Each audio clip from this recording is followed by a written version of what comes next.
Hi, everyone. Welcome back to the channel. Wherever you are watching or listening from, we are back with Alex Seaver. Alex, please tell the people a little bit about yourself and what you've been up to. What's up? Thanks for having me back. My name is Alex. I also go by Mako. I'm a composer and songwriter and producer, and I'm happy to be back for my second visit on the Peter Barber channel. Yes, sir. One of the few returning guests so far.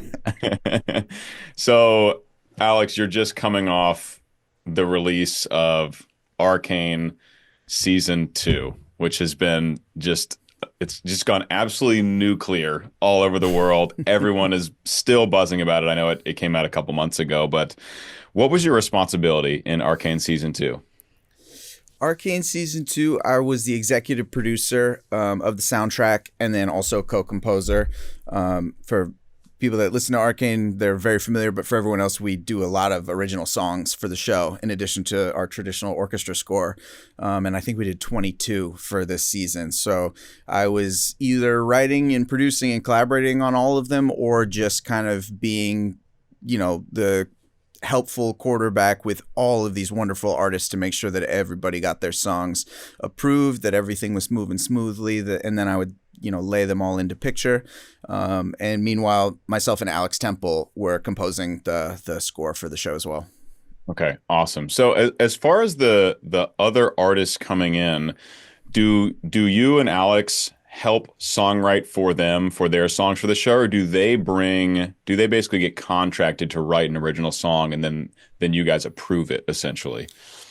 Yeah, it was a little bit of a mixed boat. And Alex Temple is kind of like team captain of the orchestral score, so he wouldn't really wander over into the song side as often. And like I would just default to him on all things score, and then I would sort of like take point on the song stuff.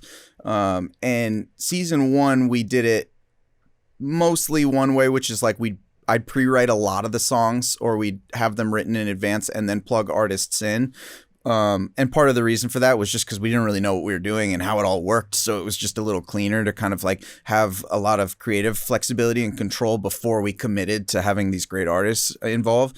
But season two, we kind of felt like, all right, we know how this works. We know where some of the pitfalls are. So let's also make sure we take a new step, which is making sure a lot of great artists get a chance to write their own songs and we can help guide them through. So, there's 22, so there's like a whole mix, but there's probably like 7 or 8 that I did the conventional, like I wrote everything in advance. And then there's another batch where it was like I was writing with the artist actively. And then there's a third that I'd say where it's just like us completely being hands off and just guiding and empowering the artist to write the whole thing themselves. Awesome. So for example, like Heavy is the Crown, Linkin Park, that song has a version for the show and it has the Linkin Park studio version. So was that one that they wrote and then you guys wanted to modify it for a picture while they keep their own studio version as well? Yeah, that was probably one of the funniest ones just because a lot of awesome things happened with it that we didn't know when we started on that adventure.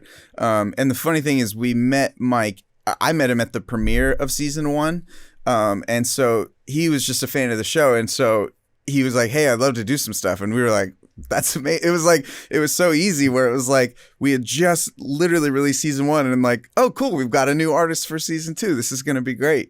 And so I got to work really closely with Mike and he wrote, this Heavy is the Crown lyric that we just loved. But at that time, it was kind of only like this chorus. And so me and him were just developing now we consider the show version. And little did I know that like in his back pocket, he was eventually going to bring back Linkin Park and that Heavy is the Crown would be, one of their big early singles and our world's anthem for that year. So it was just kind of like a really fun, surprising story that kept unfolding over the course of 3 years. And then the other aspect, which is like knowing that Linkin Park was coming back like a year before the rest of the world did was pretty amazing and crazy because I'm like, holy cow. I mean, that was, in terms of secrets, that's one that you really, really need to make sure you're keeping locked up. Yeah. Were they at that point in search of a new singer or had they already locked down Emily? I have no, he invited me and Maria, who's our head of music, and Christian to his house, and he played us like four new Linkin Park songs. And so he gave us all this info at once, and Emily was already on it, and she sounded incredible. Like he kind of had already developed the whole thing and then showed us, and we were just blown away. I remember walking out of that one like, wow, this is good. Like this is really cool. And so we didn't have Emily singing the show version when we'd started it 3 years ago. So then I had the real fortune of getting to, work with her vocals, and like that girl, I mean, she's sick. She can scream too. Yeah, she's like my favorite singer right now. Yeah, I get it. I made an analysis video for Heavy as the Crown a few months ago, and then quickly after I made one for the Emptiness Machine, and I was Awesome. just like absolutely melting, face melting vocals. Yeah, I love that the Emptiness Machine too. I listen to that one a lot. Yeah, all the And time. he had it done like a while before, so I was like, it sucks when you hear a song you love and you're like, I want to listen to it again, but I don't have it. Yeah, yeah. I think Linkin Park is a perfect collaborator for Arcane. Like Linkin Park and 21 Pilots. Those are like two artists going into season two. I'd be like, that would just be perfect. So it's so amazing you guys landed those two in particular. Yeah, there's a lot. I think there were like Christian had tweeted out while we were in production on season two, like which artists would you want to see on the season, and there were a couple that people sniped like really well. And I don't think anyone had guessed Linkin Park at the time, but they had guessed 21 Pilots and a couple other artists, and it was cool to be like, all right, they get us. What was the process for acquiring artists for the show? Season two is a lot different because for the first time, like everybody knows about the show. And that was a really cool, like an exciting experience for our whole music team. And we have a really great team, where we're almost getting like solicited, like this artist would be happy to join you. And you're like, wow, that's kind of cool. So it was a really fun adventure because unlike season one, when we're trying to, convince people that we're making this thing that'll be really cool, I promise. Season two was like people showing up like, I love Jinx. I love this character. I want to write it. And you're like, let's go. So it didn't take a ton of work to get people interested. Like all things music industry, it's still really hard to like connect all the dots and, beyond just the art, it's like all the business of it all and whose label has this person. It's just like Mhm. things that thankfully I have no, I want to stay so far away from that stuff because it's so unfun, but you still watch our team working tirelessly to make these collaborations happen. And it's like, it's thankless work, but it's the most important work on the show because that's how you get 22 unbelievable artists on a soundtrack. Is just like a lot of work behind the scenes. Yeah, I imagine there's a lot of copyright and label stuff, which is, yeah, it's just a hassle to deal with, but it is incredibly important. Like if you go to Spotify, it's like Arcane is an artist, Yeah. right? And so it's like Arcane releasing a song, co-releasing with a Marcus King or with hmm a Linkin Park. And I bet that, yeah, I can't imagine the weeds you can get into with all that. And the stuff that I didn't think about was like many of these people are like actively world touring artists, so just the scheduling of it all is really tough too, to make the music and to release the music. Like sometimes I just have to fly out somewhere crazy to just capture a vocal from somebody, Mm. or it'll be like this person is only available to write for you or record for you in a week window, so this is all you get. And that's always really chaotic. And then the other side is like they're in the middle of this massive album tour or whatever, so they don't have it in their schedule to like focus on this Arcane thing. So you really like there's so much planning that goes on, a year and a half in advance, and it's pretty tricky. Wow. Do artists come to your studio where you are there, or do you also have another studio with Arcane that you work from? It was a mix. Some people would come here. We did some fun ones at some nice studios, like there was one we were working at called The Village. It's in Hollywood.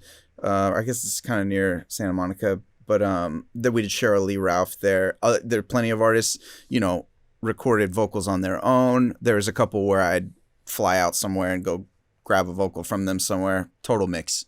Awesome. Awesome. And you would just find a studio wherever they were. Yeah, if we needed to. Did you have to ever record in like a non-studio setting, like make a makeshift vocal booth and just kind of get it done? Thankfully, no. I mean, one of the many cool things about Arcane is that there's like the Riot really cares about its music, so like they give us the resources to make sure that we do our music well.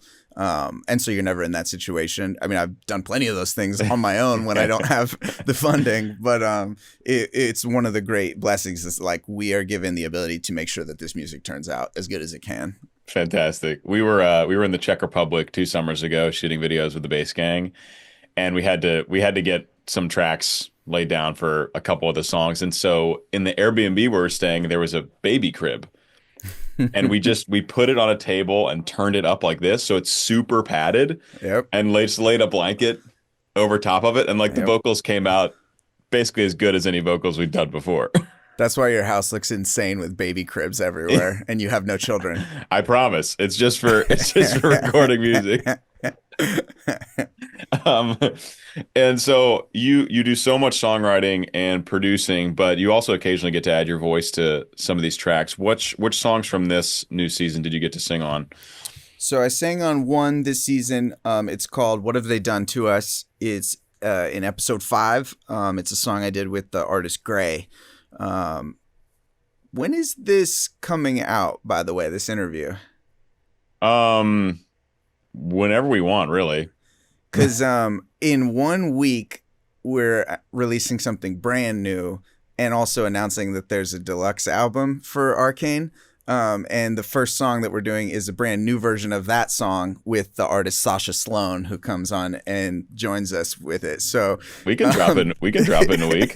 yeah. So depending on the timing, that's a really cool sort of recent development that's going on like right now. Awesome. But yeah, so I sang that song in episode 5, and it was mainly because I like saw the scene and I just pleaded with Christian like, please man, let me do this one. And he was really cool about it. But I really like being behind the scenes, but every once in a while there's just a thing where you're like, this speaks to me so much, I got to do it. Yeah. Yeah, awesome. And you've got a good enough track record where it seems like they'll trust you a lot to really bring something for that. Yeah, that's very nice. That song I remember just off the top of my head, and I've heard it a few times listening back through like the full Arcane season 2 album. That felt like a shorter one that maybe, and is that one of the reasons you guys are doing a new version to kind of make a longer, fully fleshed out version of it? Exactly. Yeah. Hmm. Like it existed as kind of this score piece more than a traditional song moment. And I just had this feeling about it. It's very slow and it's very atmospheric. And then it has a very like clear, crescendo arc.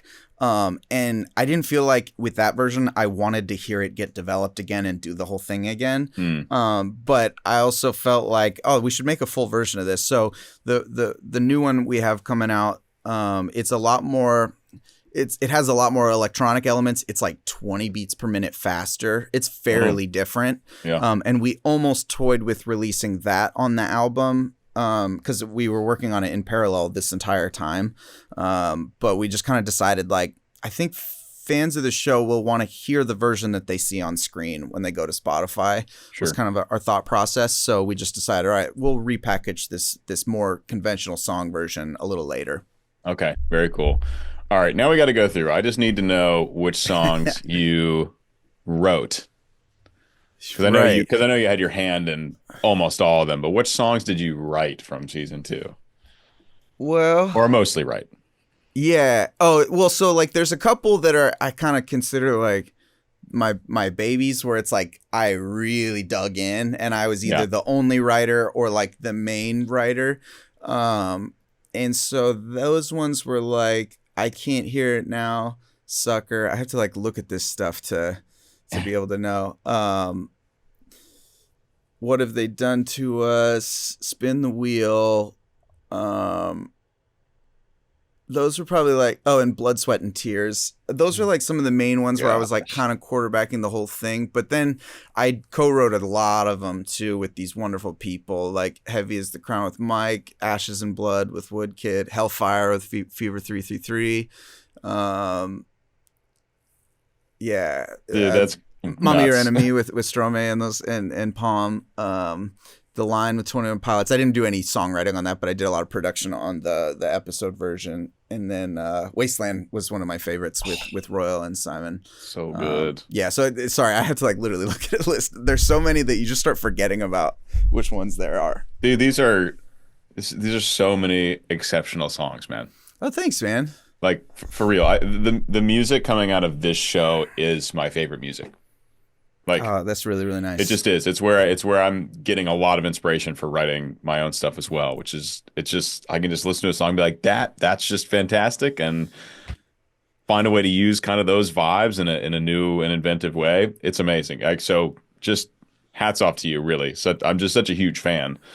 Thanks. Yeah, I Um mean, I was so I'm dealing with this thing right now, which is grieving the thing not being in my life anymore because yeah. I felt as inspired as I've ever felt. And so having this outlet where you're like not only working with artists you've been fans of your whole time, but making like music that you love so much. I knew the whole time I was like, the second this is over, this is going to be a thing where you're going to have to deal with like not having this anymore. And so Yeah. like I'm in that weird zone right now where I'm like, Yeah. wow, what is music when I don't get to like, do it this way? Yeah, that way with amazing people on a huge scale where so many people Yeah. hear it. I think all of us we wouldn't be in music if we didn't love it for the sake of itself, but it is really cool when a lot of people get to hear it. It's like that's Yeah. what you want, you know? It's kind of turned into a pretty important part of the process for me is that I do like knowing that my music will get a chance to be heard. I think it's one of the reasons, and I'm getting back into my artist project now, but it's one of the reasons that I was okay sort of letting it phase out for a bit is that it just started feeling really hard and not unfair like I'm entitled to anything, but just unfair like my music wasn't really getting a shot to be heard in the way because of the way that music is sort of marketed and digested and broadcast. It just kind of felt like, oh, the odds are suddenly against me. And the amount of effort I put into the music, it's not a fun feeling to spend like a deep year on a song and then just have it not catch an algorithm or get it playlisted.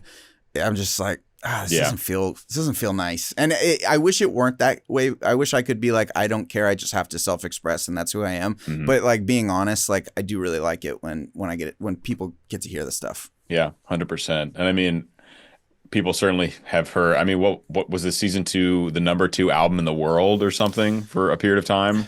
Yeah, it's still like wild to think. I think it's still like number 11 in the. I mean, I've got to be honest. I do check these charts because they're really fun. It gets a Yeah, little yeah. addicting, but you're like, I couldn't have ever predicted something like this. Yeah, because I mean, the music from season one did really well, but it seems like Yeah. season two has popped off in a way that has totally changed the game. Yeah, I don't even know what is happening. I mean, a lot of us are just kind of like on a ride, like a roller coaster right now, and we're not really sure like when it ends or what it is or Yeah, what roller coaster we're on right now. But it's just fun. Like it's so fun to have something pop off like this, especially when it's something you consider like deep art that you care about that isn't made cynically or to be on charts. Like we do really really care about this music and we want it to be good and we want it to also work well outside of the show. So we care about all those things, but it's not the reason we wake up in the morning and make this album. You know, all of these artists would make different music if it was just for the sake of making hits. yeah, And so like I think that's the thing that for me is like this cosmic unifying amazing experience of like, holy cow, this thing you care about that you thought is your cool storytelling stuff can also work in other ways for people. I just didn't, yeah, I lost faith in that, I guess. yeah. I was thinking about that a lot listening to the music because it's not your middle of the road pop sound. It's not the middle of the road rock sound. It's not middle of the road anything. It is like excellent storytelling in these alternative, more edgy, darker genres.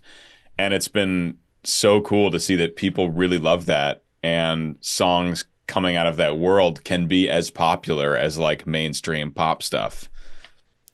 Yeah, it's really special. Like this has been definitely the most special experience I've had so far. Yeah, so cool, man. So when you're getting into these songs, do you try to write them in a particular order? Like, how much do you know about the show or the moment that these songs are going to go into? For example, let's take I Can't Hear It Now. It's the first one you mentioned. Also, I have a cover of that coming out very soon. Bass Oh singer hell cover. yeah, let's go. Absolutely gorgeous.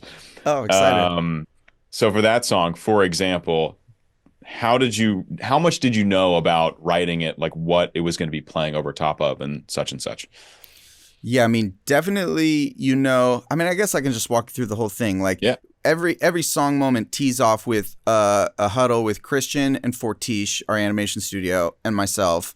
And I just have them talk at me. I just want to know everything, like the plot basics, but then everything that they're intending, what the characters are feeling, any consequences that this is going to have on the arcs of the characters, which was really important for people like Caitlin this season, where Mm. every lyric had to tee up this arc she was going on.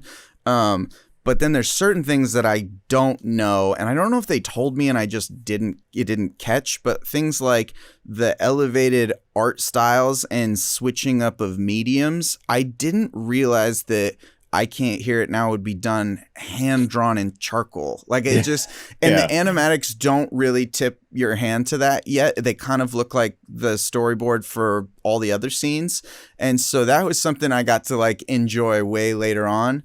And then to answer the first part of your question, like we're sort of broadly moving through the season in chronological order because that's also like where the animation's happening.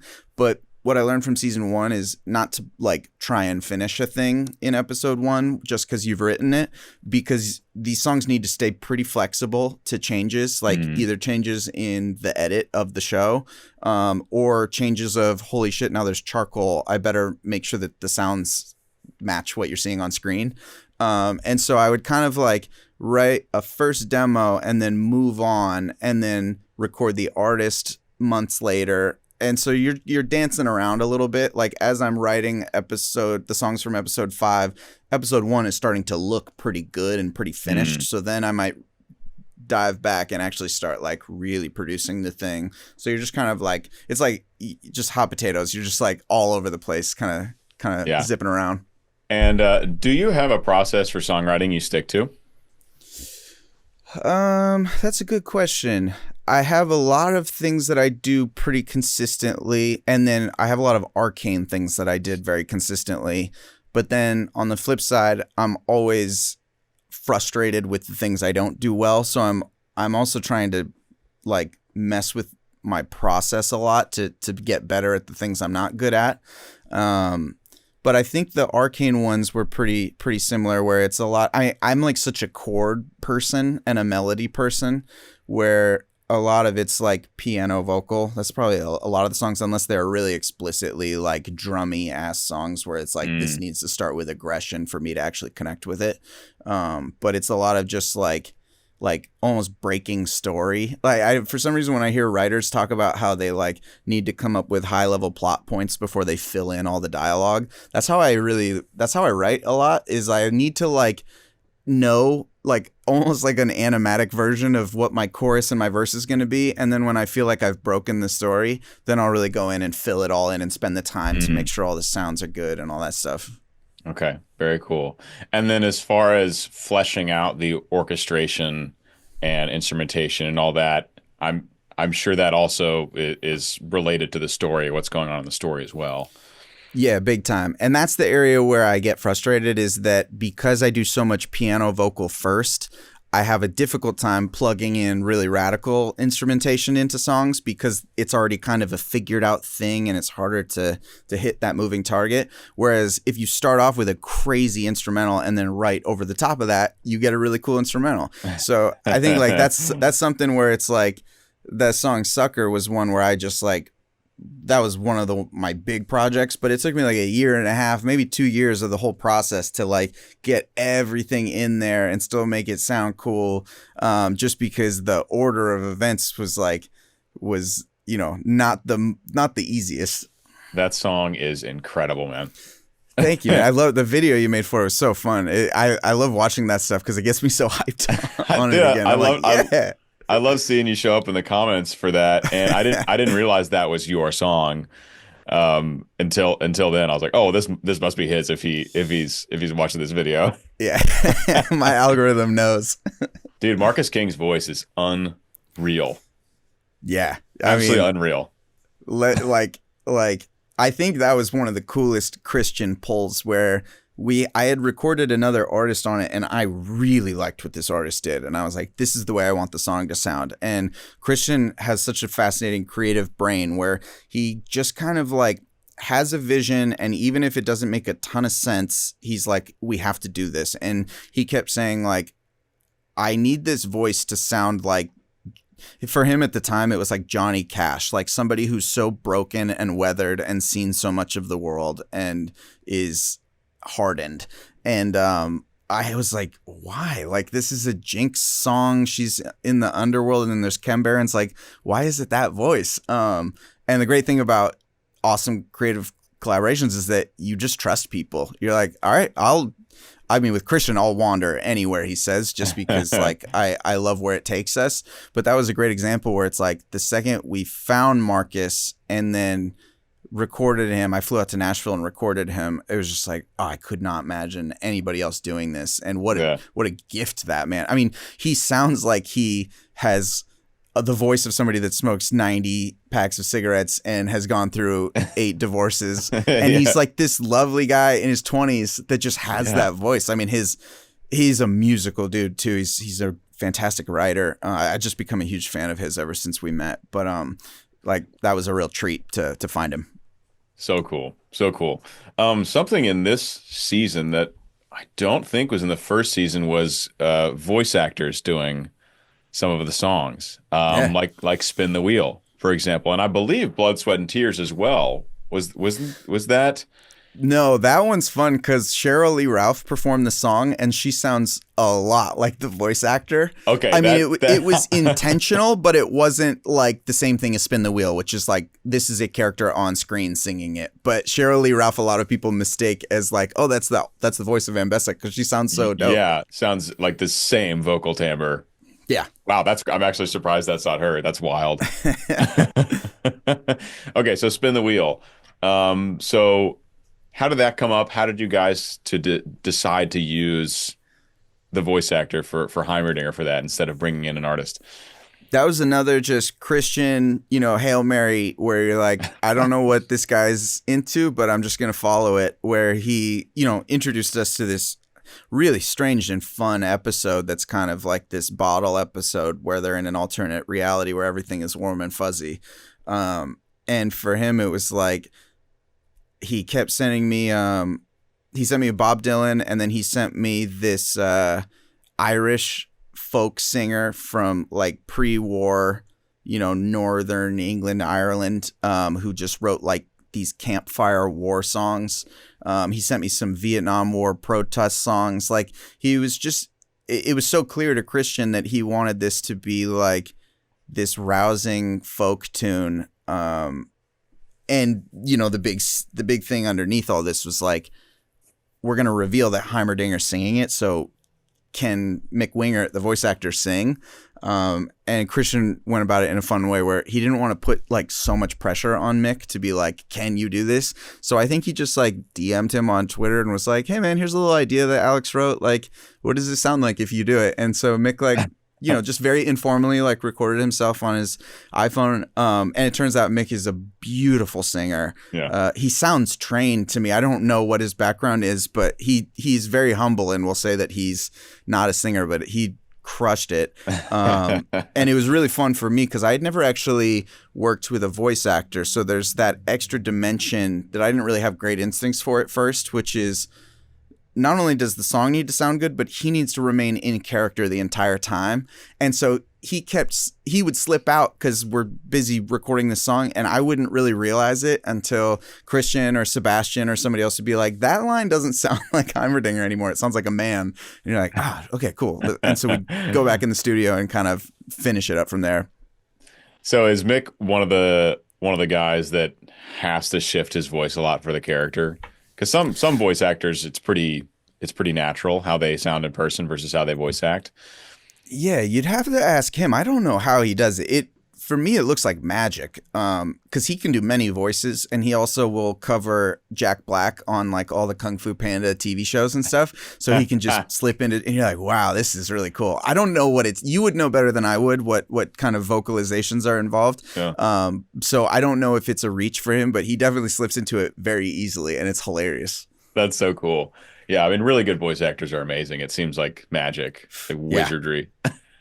And then just to mention it, because I was so proud of the team for doing this, they localized the song. They fully translated it, and we auditioned and recorded and produced all 26 languages that the show's localized in.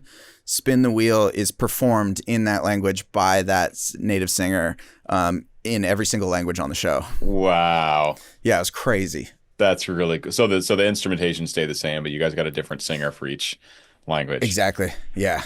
Were they all? Well, I don't know what Heimerdinger sounds like in other languages. I assume it's something similar, right? Do they all need to That was sound part kind of of the like that? process. We have a localization team that is phenomenal, and they obviously work with all the talent of the voice actors for Vi and Jinx and whatever. So they have a whole system, and they kind of like brought me into their infrastructure. And so I had to approve every single singer. And so with every demo, and my email inbox at this point in time was just flooded with demos. It was like unreadable. I couldn't see my normal emails because there was like, oh, the one from Vietnam's in, and here's the one from Korea, and here's the Oh one my from Portuguese gosh. Brazil. But it would have a package that would include the voice actor of each region. Because I think the first thing I was thinking is, oh, they should all sound like Mick. But to your point that you brought up, like, no, they actually need to sound like their region's Heimerdinger, which it was still like a 300-year-old hamster, but a different timbre. Yeah. And so it was really just guiding people to sound like that person. And in a lot of cases, that voice actor did get the part to sing it. But some regions, that person would be like, I don't sing. Yeah. Yeah. Yeah. Fair enough. So cool. And that song feels like, as far as vibes go, different from everything else on season two. So how did you? I saw some post you made about you're in a room full of guitars Right. at some point, maybe looking for the right sound or the right kind of atmosphere for it. Yeah. But how'd you go about writing that one? At first, Fortiche had this plan where when we reveal Heimerdinger, he would have all of the instruments that you hear in the song around him in sort of like a Dr. Seuss way, where there's like a cymbal attached to his hat and a bass drum behind him Yeah. and this. And so they sent me some like art of ideas, and then we complicated it one step further, which is like Heimerdinger's an inventor, so he would invent these instruments, and we almost went down that rabbit hole of like inventing instruments, and I'm really glad we didn't, because that would have sounded rough. But that was kind of the first genesis for me, and Sebastian Najand helped me produce it as well, where it was like, let's try and keep the instrumentation pretty contained to only the amount of things that you could conceive of one person playing. So it was obviously this weird band. I mean, we recorded like 20 different strummed instruments, and our eventual banjo is a combination of a bouzouki and a banjo. We like divided the EQ into two bands, and like the lower frequencies are a bouzouki and the upper frequencies are a banjo. It's all performed by Andrew Sonoviek, who's like one of the guitarists out here in LA. Awesome. And so we did that, and then harmonica I knew we wanted, like strapped around his neck. And so I worked with a great harmonica player who educated me that the melody I wrote is not possible to play on the harmonica. I learned a lot on this one because it was my first time like writing a folk song, working with banjo, working with harmonica. We had a double bass player come in. All that stuff was brand new. It was really fun.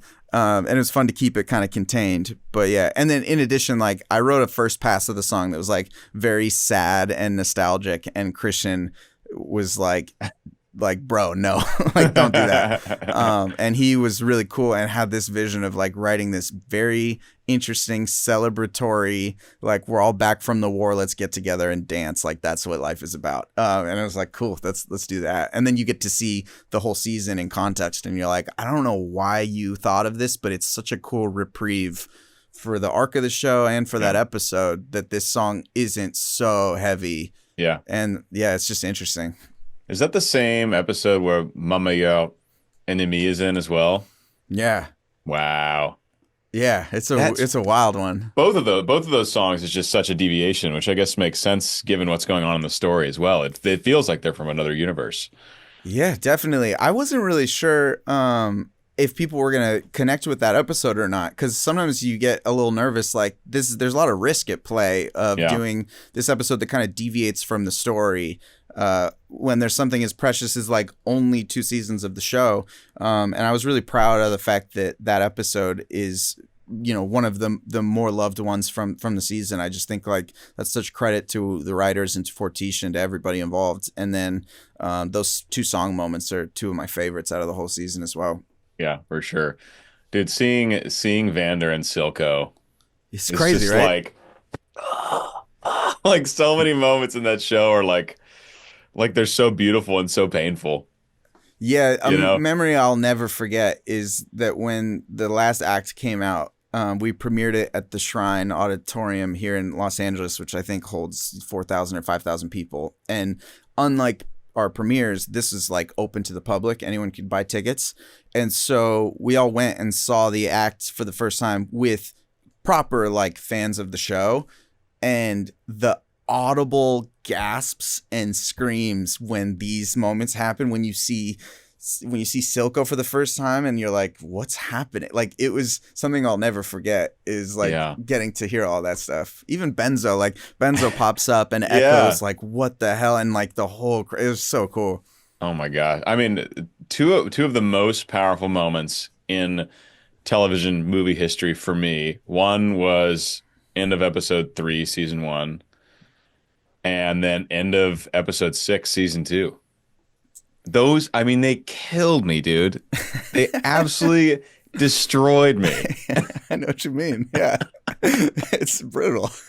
I remember I was just like, episode 6, I was yelling at the TV, just yelling at my TV. And then afterwards, I was just sitting in silence in the dark, like weeping. I mean, like these are cartoon minutes. characters. These are cartoon characters that make us feel this way. That's how powerful this stuff is, where it's like, sometimes I think about it like my muse for the last 6 years has been a couple cartoon character sisters or whatever. Like I've written so many songs about all of these people, and it feels so normal to me. And it's crazy that's how much of an effect it has on those of us that really, connect with the show. You're just like, this is as real as anything can feel. Yeah. Okay. Isha's song. I think it's one of the most beautiful songs ever written. It was absolutely, absolutely stunning. Who is the artist, and were you a part of that as well? Yeah, that was a long project, and a really, really gratifying one, but that one took a long time to put together. So the backstory is that Eason Chan, who's the artist, wonderful artist that's, he lives out in China. He recorded a song for season 1 that was called The Lonely Warrior is the translation. In China, it's traditional to have a promotional song that sort of accompanies new shows and movies. And that song doesn't need to appear in the show or the movie. It's just like part of the culture that like you get a new song that accompanies this new thing. It's a really cool thing that they do. Yeah. And so he did that song, The Lonely Warrior, for season 1, and it was beautiful. And it was a huge hit in China as well. Like it was really, really loved. And I think it had a life far beyond the show as well. And I don't think we didn't really know this was happening until after season 1 had come out, and we all sort of were like, wow, this is really good. And so, another idea from the team was like, let's make sure that this song, this Isha song, honors, one of our biggest regions for the game, and for the show, which is China. And so let's find out if Eason will do one with us.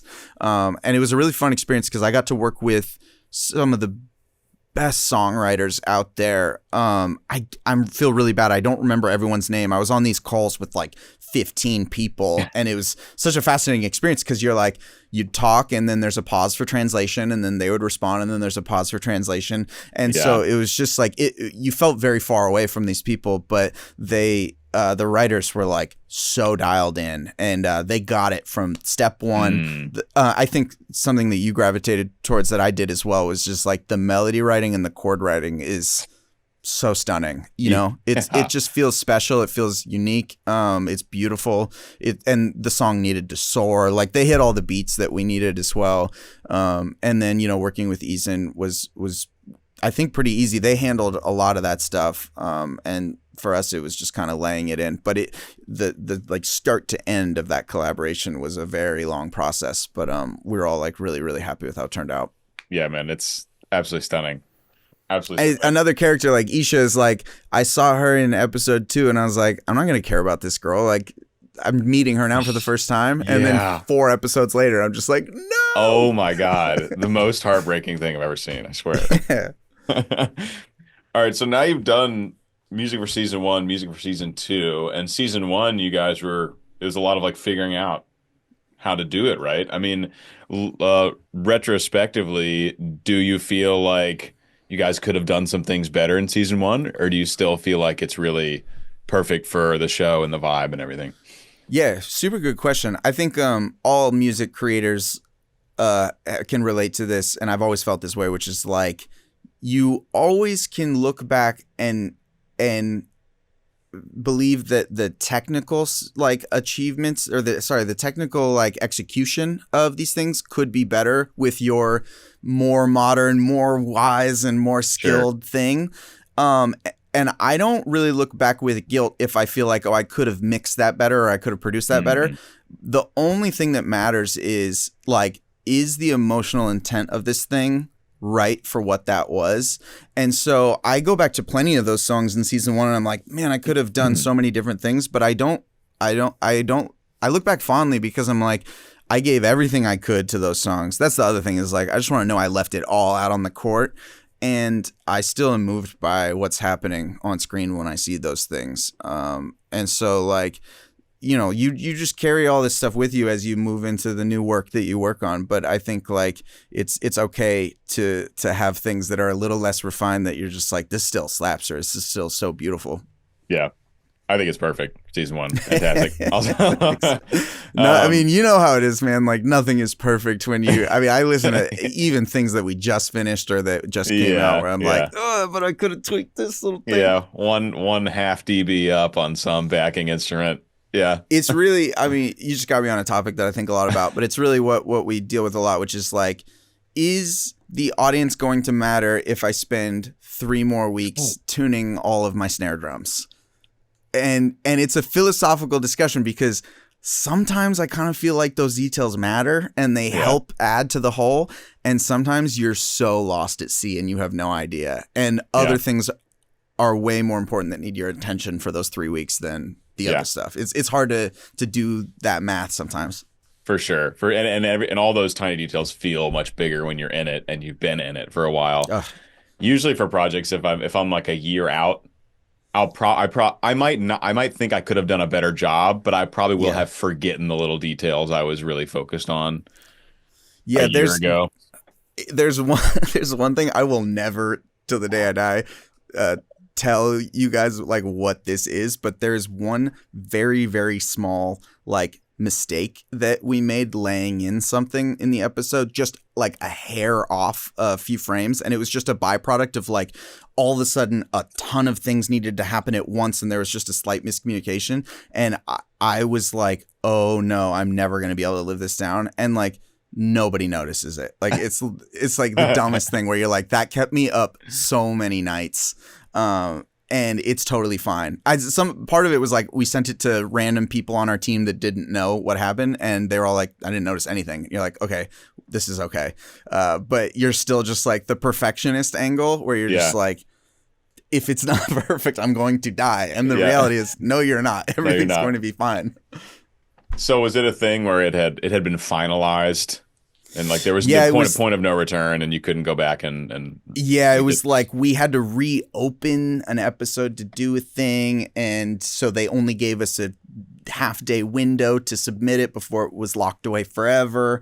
And like it wasn't like anything too crazy. It was just like one thing is a couple frames off, which is like milliseconds. It's Yeah, not you can't enough even. time for anyone to notice, and that's why like we didn't catch it. But also it was just like it just happens sometimes. I mean, these schedules are chaotic, and there's a lot of things that need to happen correctly for it all to go smoothly.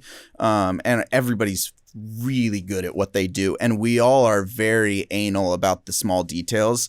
Yeah. So it was like these things rarely happen, but you know, every once in a while it does. Yep. Yep. Absolutely. Yeah. I can't imagine the number of details and logistics that, I mean, Arcane it's a behemoth. Is an Yeah, I absolute even watched like monster. people talking about all the hidden things that are going on visually that Fortiche, you know, hides, and I'm like, man, I didn't know. I missed all of these, and I've looked at that scene 100 times. Where you're like, God, there's so much depth that's like injected lovingly into every single frame. Yeah, totally. Okay. Tough question because they're all your babies, but do you have some favorites? A few favorite songs from the Arcane as a whole? Yeah, I mean, so tough. You're saying both seasons? Yeah.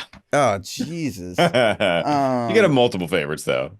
Yeah. Okay, then that's fair. I don't want to rule anything out too, because there's other ones that it's like I love this so dearly, but I think just the ones I had like very profound experiences on Hmm. were What Could Have Been with Sting,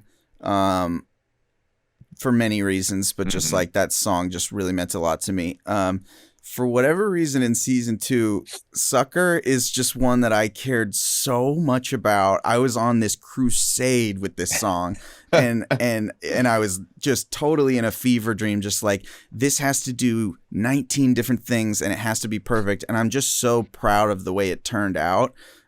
It's not like as meaningful as of a scene as other scenes, but just I'm just really proud that that song exists, because it's a byproduct of my whole Arcane experience and learning all the things I learned and doing all these different complicated things. And then yeah, like every time I watch Guns for Hire, that sequence on screen, I'm like, Mm. this is one of my favorite things I'll probably ever get a chance to do.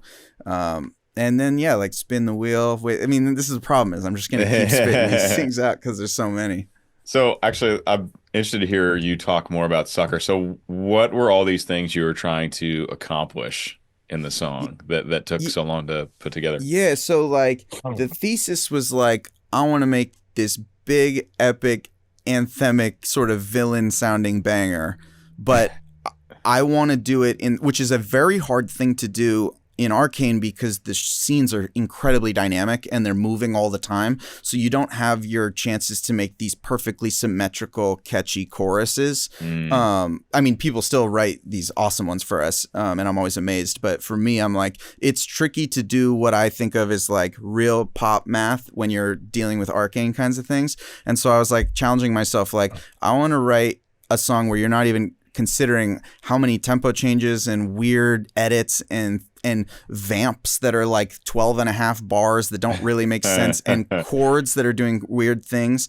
I want to pull all this off so that it just feels like one fluid, awesome scene. The song gets interrupted a ton by dialogue at like very choice moments.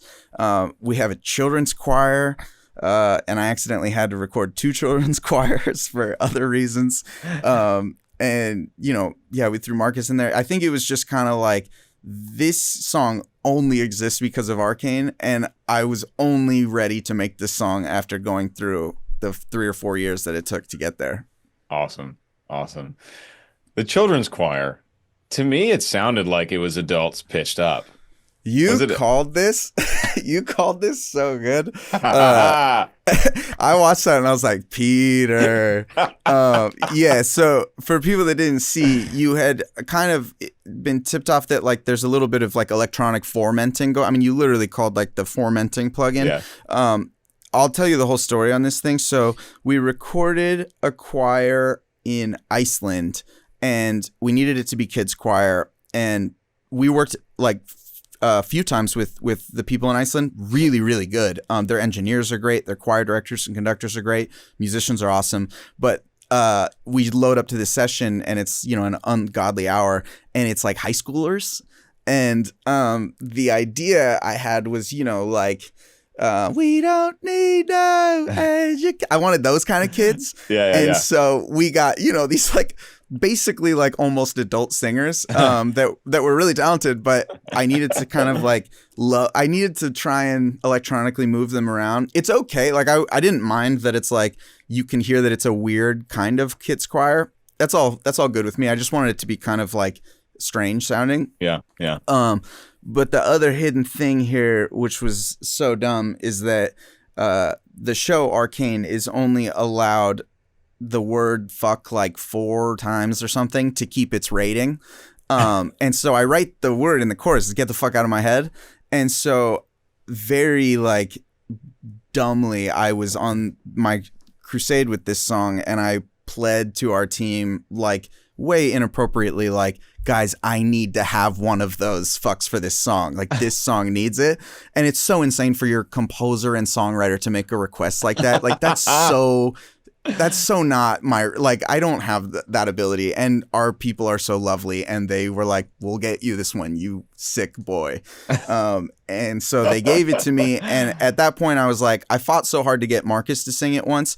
I can't have the children's choir sing it. So I'm going to have them sing Heck instead. And everybody was like, cool, yeah, that makes sense. And then Christian shows up to the dub stage and hears it. And he's like, I don't understand. Why aren't they singing fuck? They should be singing fuck as well. and we couldn't do it in the show, but he's like, on Spotify, what are we doing? Like it's get the fuck out of my head. And so we recorded a whole other children's choir just singing the word fuck, just so I could splice it in. It's so irresponsible and like so crazy that we did it. I love Christian for it because he just doesn't care. He's just like, this is what it needs to be. But it's like 2 children's choirs where one of them is singing the whole phrase and the other one just comes in on that word. Wow. So in the show they say heck. Yes, that's right. Okay, I didn't make that connection. There's a lot of like sound design going on and we work with our sound design team. So I had them also kind of boost their stuff. So you don't really catch it. It's like in the afterglow of one thing and they barely get that word out before they come into focus. So we kind of hide it a little bit, but we could only get, one F-bomb on the show. So that was a structuring for the show kind of thing. 'Cause, yeah, if you do listen on Spotify, it's like this bizarre bridge where it's these weird children and like nothing else going on. Yeah. You called it. Yes, nailed. Like I know formants, I know how they work. Man. Okay, cool. Dude, we filled up like an entire hour of Arcane. Let's move on to just a few more things. You mentioned this is like a big down time for you, having come off this absolute, Moby Dick of a project. What's next for you?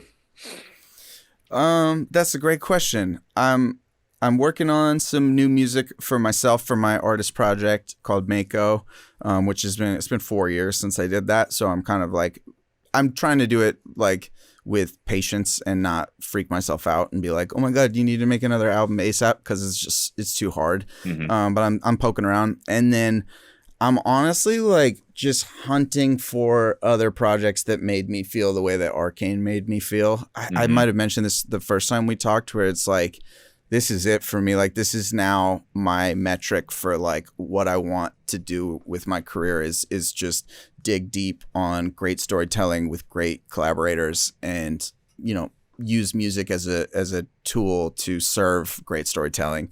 I love it so much. I love what it brings out of me. I love the way audiences connect with it and their relationship to the music and the shows.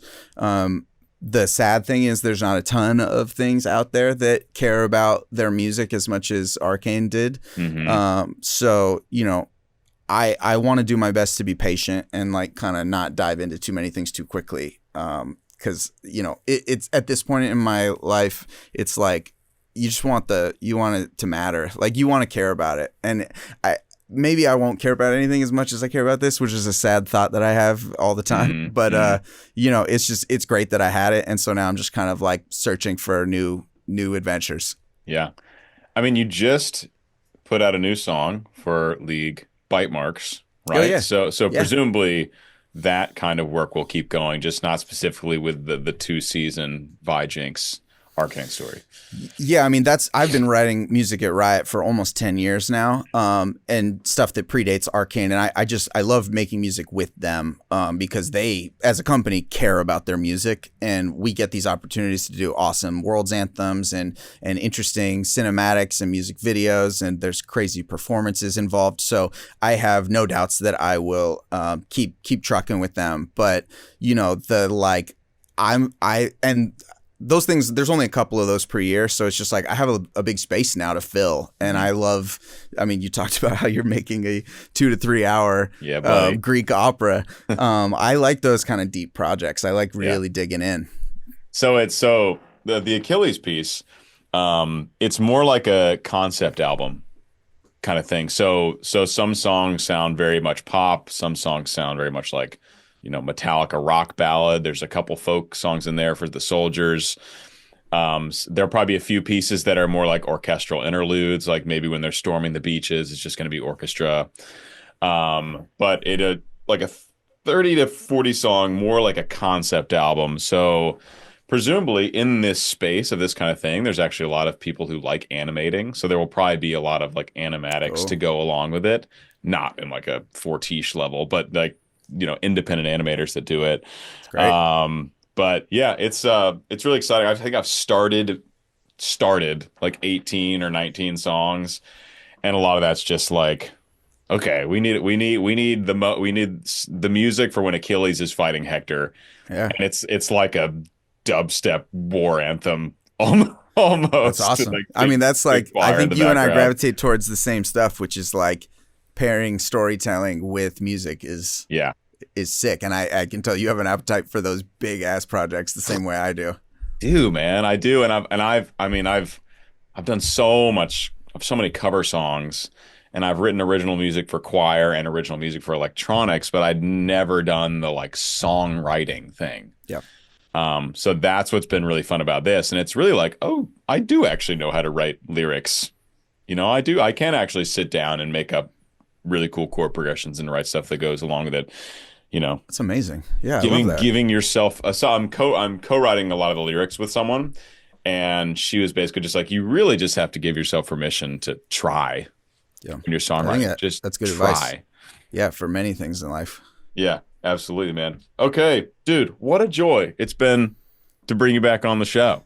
Thank you, man. Thanks for having me. This is so fun. Thank you so much for coming. And please, any words to our lovely audience? I really just thank you. I mean, thanks to everybody for listening and for caring. There's a huge team that was behind something like Arcane, and I think like we're all so proud of it, and especially so because we get to share it with everybody, and that there's people showing up on the other end that care and that especially like dissect the work. It's so cool when it's like, oh yeah, we did pour like way too much time on these small details, and then those details get appreciated. That's like the coolest thing ever. So yeah, honestly, it's just like thanks for letting us do it. Awesome, man. Well, at some point we'll get you back on for round 3. I mean, now it's an institution. That's an institution, the yearly return. That's right. Cool, man. Stay on the line after we close out, and we'll debrief. Sounds good. Thanks, Peter. All right, man. Thanks so much for coming. Yep. Peace. Hey guys, I hope you enjoyed that conversation with Alex Seaver, aka Mako. If you did, you will surely enjoy our first conversation together where we talked about Arcane Season 1. Check it out right here, guys. Go on. Click it. Go on.